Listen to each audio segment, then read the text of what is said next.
This warning was delivered on time.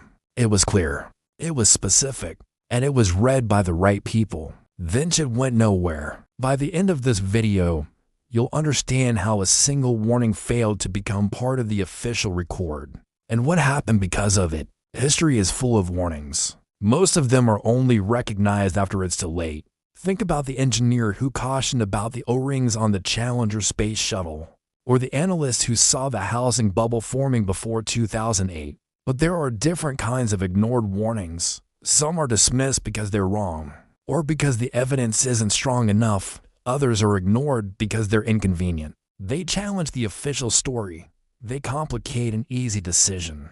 Or they suggest that the people in charge might not have all the answers. This story belongs to the second kind. It's about a warning that wasn't wrong, wasn't vague, but was deeply inconvenient for the narrative of stability and control. So where did this warning come from? It's easy to imagine a lone wolf, an outsider shouting from the sidelines.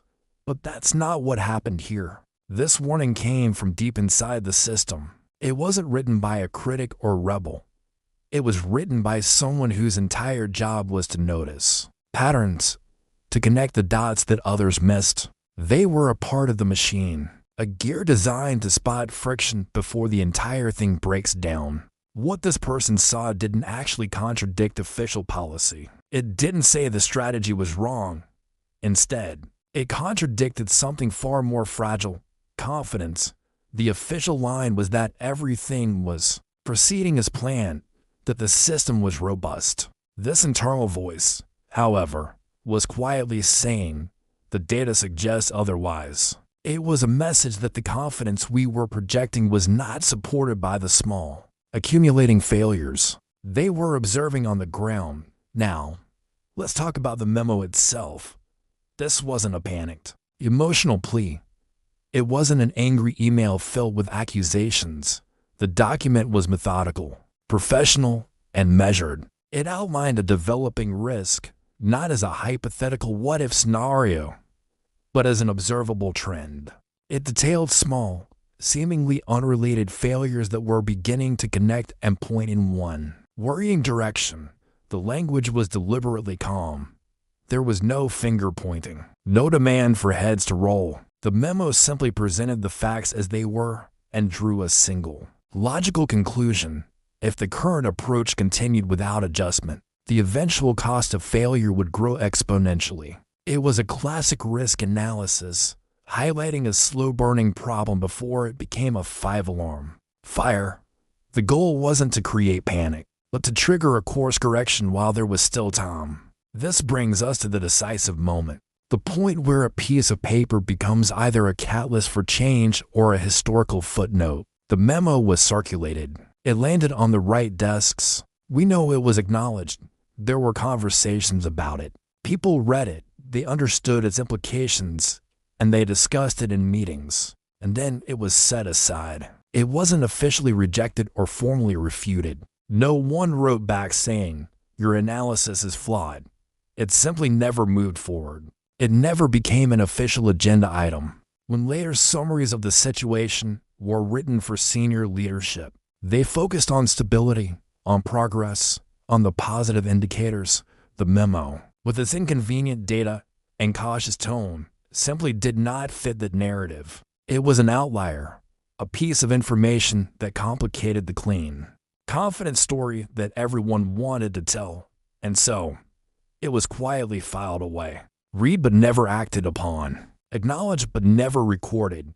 Months later, the risk that the memo had so carefully detailed became a reality. The small failures cascaded, just as predicted. The situation deteriorated suddenly. The decisions that needed to be made were much harder.